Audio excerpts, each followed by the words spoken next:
Duxbury. Does the Chief Minister have a plan to reduce waiting times for operations and MRI scans on the island? Again, that's another area that is being proactively addressed by the health team. He's nodding his head enthusiastically on that. And I know we are making progress into shortening waiting times. As a backbencher, last year I brought questions to the previous health minister asking to introduce CT and MRI scans for the detection of other types of cancers, including prostate cancer in men, because a recent large research exercise in the UK came back with very positive results that CT scans and MRI scans could be used for better cancers. So I'd like to see that increase significantly, of course. Going back to the previous question, the biggest challenges I know that Minister and the Minister faces are the restriction on resources. We'd like to do more, but we don't have the resources or in some instances, the qualified staff and consultants to deal with it. That's a big challenge we're trying to tackle. Supplemental question, Ms. Duxbury. Does the Chief Minister have a plan to bring a radiotherapy department on the island?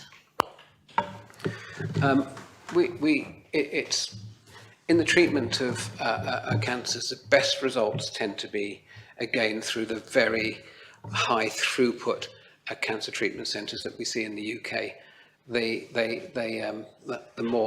more people they deal with, the more people they treat, the better they come, and the better at getting good results. So we don't have the scale, the economies of scale, really, to achieve that. Locally, we do some treatments here, but at the moment, the current policy is to retain that and retain that process, and because islanders will get the best treatment through the United Kingdom and off-island treatment centres. Ms. Barber. When considering social responses to abortion, will the Minister take into the account the survey done by the Bailiwick Express, saying almost 3/4 of the respondents believe that abortions in Jersey should be available without any justification of need?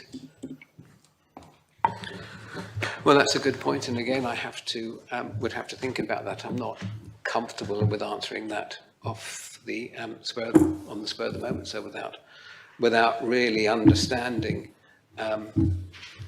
the reasons behind why that should be done, but as I said, if I can reiterate, I would certainly support reviewing the legislation to make sure it is commensurate with current society, and I undertake to learn more about this issue. Thank you. Supplemental question, Ms. Barber.